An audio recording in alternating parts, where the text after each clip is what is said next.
Blessings, blessings, blessings, blessings be unto you. This is Mercedes Warwick, and welcome to the Mindfulness of Healing.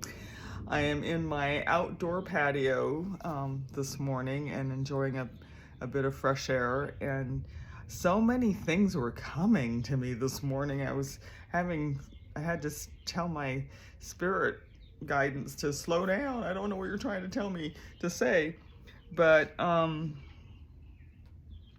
want to, this is a celebration. This is celery, apple, mint, and cucumber and juice. And it is day 2 of me juicing again for myself. I've done a lot of smoothies over these last few weeks and months because, quite frankly, you dump the stuff in the blender and you twirl it around and then you drink it.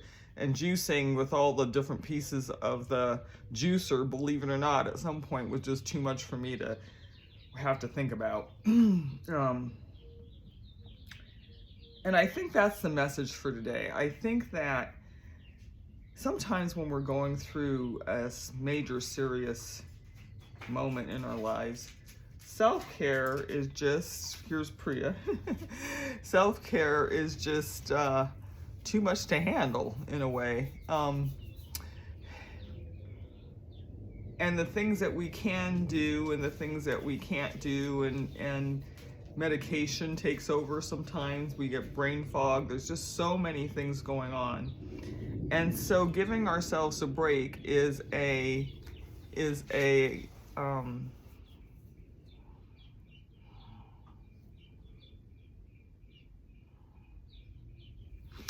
spiritual practice, is a spiritual moment. Part 2 of this is allow people to help you. And you have to give people the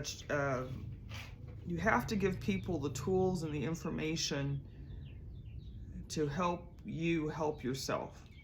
So in my particular case, I do a whole ceremony with putting life into water, putting energy, life, living, and prayers into water. The water here in Las Vegas is very bad. You don't want to drink the tap water. And so I have a series of water bottles, and I have a friend of mine who, that's what he's taken on for me. He asks me if I have my water so I can do my ceremonies. I have another friend who has taken me to most of my doctor's appointments over the last 5 years, and that's how she contributes.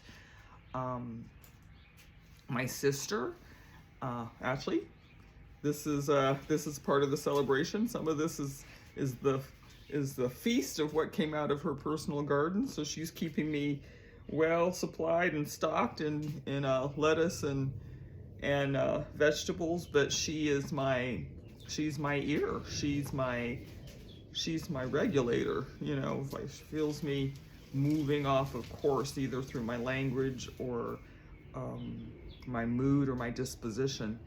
So I think the thing is the message here is twofold.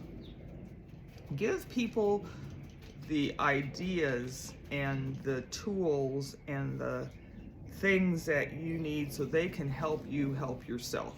It's not about becoming just laying there. I mean, there's moments where that's all we can do. But when I was well, there's a special soup that I like, and I have it in the freezer. So over these last few months, I have, when I couldn't eat, I could take a jar of soup out of the freezer, right? And so people didn't have to come running. But there was a time that I was so weak, this is years ago, I was so weak I couldn't chop the vegetables. So my sister came over and we had a big soup making afternoon, and she chopped up all the vegetables and I told her how to make the soup. And then I had soup in my fridge, in my freezer for three weeks to a month. Back then, that's all I was drinking. That's all I was eating. So I think that's the thing, and that's a spiritual practice, because it's letting go. It's like, it's detaching from your ego and your pride, and it's saying these are the things that I really need help with, and these other things I've got. So I think that's the message for the day. It was really, really quite interesting. The other thing that I'd like to say, and I think I'm gonna cut this video off shortly, but the other thing that I'd like to say is understand, and you have to tell your crew, your spiritual partners, your prayer partners, and your prayer community, understand that things will change. So what happened for me was, all of a sudden, I needed sugar. And actually, this is going to be a separate video, but I needed sugar in my body. I was craving sugar. Nobody told me that while you're going through chemo, your body is going to be craving sugar.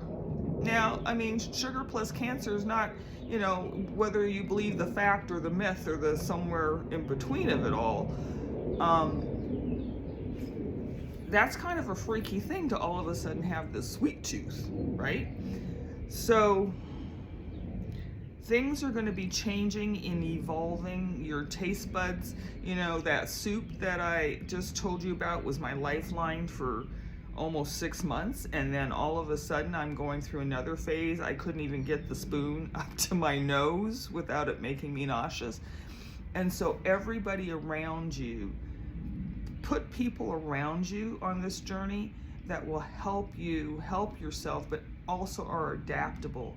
And I have called this journey, you know, my great lesson in detachment, because the things that I like, the things that I crave, the things in all areas of my life, clothing, makeup, you know, behind these red lips. If you knew me, I used to wear this really vibrant shade of red hair. You know, all of these things. This has been a great life lesson of detachment and release, but in a loving and spiritual and kind of guided way. So that's it. I think that's it for now. I'm gonna finish the rest of this green drink and enjoy the morning. Thank you so much for being here. Namaste.